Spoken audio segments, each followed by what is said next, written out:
What's going on, guys? It's your boy the Boxing Lowdown, and I'm back here with another video. Now, as always, people, don't forget to like, share and subscribe.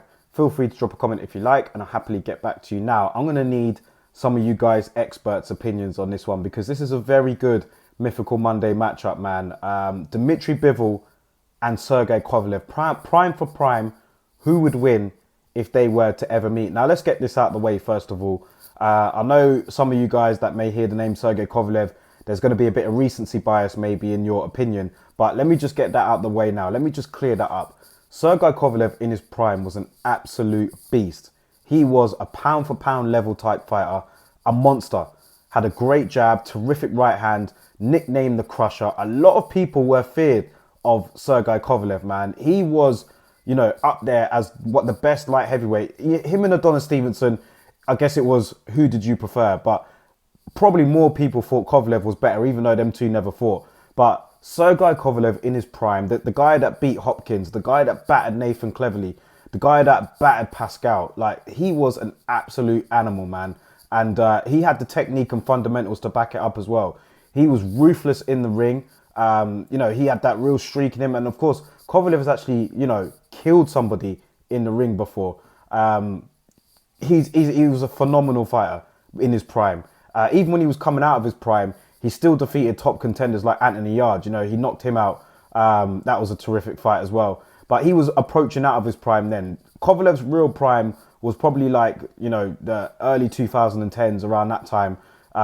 He was an animal, a beast, and a terrific fighter. DMITRY BIVOL right now, many people say he might be the #1 light heavyweight in the world after defeating Canelo. Obviously, Beterbiev will have something to say about that. But DMITRY BIVOL on the other corner, fantastic fundamentals also. Almost perfect in what he does. It's hard to break through that defense. He has a terrific jab. He's fluid. He's quick, smooth. He just has everything, DMITRY BIVOL does. Chin seems very strong as well. He's a terrific all-round great fighter, man, on the pound-for-pound list right now also. So this is interesting because obviously both of these guys are Russian. There were talks about these two actually having a fight back in 2019, I believe. Kovalev wasn't in his prime then, of course. Bivol was, you know, relatively unknown. He was, you know, still making his ways on HBO and trying to get, you know, back popular, really. So, yeah, that was a fight that was being discussed, but it never materialized. Prime for prime, though, who would have won this?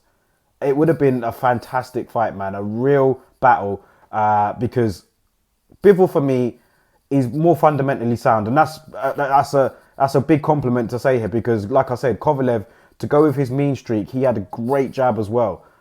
Real mean streak in him. Bivol doesn't really have that. He's just very fundamentally sound. You know, puts his punches together well, does everything right. Whereas Kovalev just had that mean streak in him. He was more of a monster. He really wanted to knock you out. He had that mean streak in him, which Bivol doesn't really have. So when you break it down, I mean, how do you split this? Who do you pick in this particular fight, man? This one might, you know, there might be differing opinions as to how this goes. Would you favour Bivol in terms of the fact that his fundamentals are probably a bit more tighter than Kovalev's? Some might say that Bivol doesn't really, you know, fall out of the box too much. You know, he's very regimented in his approach. Even if he has a guy hurt or going, he may not go in for the kill. He might just, like, we've seen that in previous fights of his. But, you know, you saw what he did to Canelo, man. Absolutely schooled Canelo in his fight. We saw what Canelo did to Kovalev. But as I said, Kovalev wasn't in his prime then. So I guess we can't really look at that too much. But, yeah, this is very hard to call, man. Because Kovalev, what we saw later on in his career is that he was quite vulnerable in the chin area.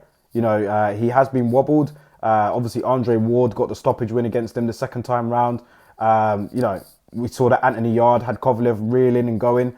But, yeah, would Bivol have been able to do that to Kovalev and you know, capitalized on it? Or would Kovalev have been able to, you know, open Bivol up a little bit with the jab, the right hand, and maybe go in for the kill? It's a terrific fight, and one that's actually really hard to call, I have to say. This one here is a very tough one for me, because I might edge towards Bivol slightly due to the fact that his fundamentals were a bit tighter. But, you know, Kovalev has the better resume for me. Look at the guys who he's beaten. He's beaten the likes of John Pascal, Bernard Hopkins, you know, what he did to him. He battered Nathan Cleverly, like I said. Bivol is still making his name. Obviously, the Canelo win is fantastic. We're waiting on that Beterbiev win. if they ever do fight. But yeah, this is tough. This one is tough. I'm going to need your help on this one, man. I'm leaning to... I don't know. I actually don't know. I think Kovalev could do him, but then I think Bivol could win on points. I couldn't see Bivol stopping Kovalev. I could see Kovalev winning on points also. Would Kovalev be able to stop Bivol? Yeah, it's tough. It's a tough one. I'm going to let you guys decide it, man. I actually don't know who wins this one. Let me know your thoughts in the comment section below, man. If you put a gun to my head, I might edge Kovalev, maybe. But yeah, I'm going to let you guys decide, man. Let me know in the comment section below. Sergey Kovalev and DMITRY Bivol, prime for prime. Who wins this and why? Let me know. I'm very curious to hear your opinion. And I'll catch you guys on the next Mythical Monday video.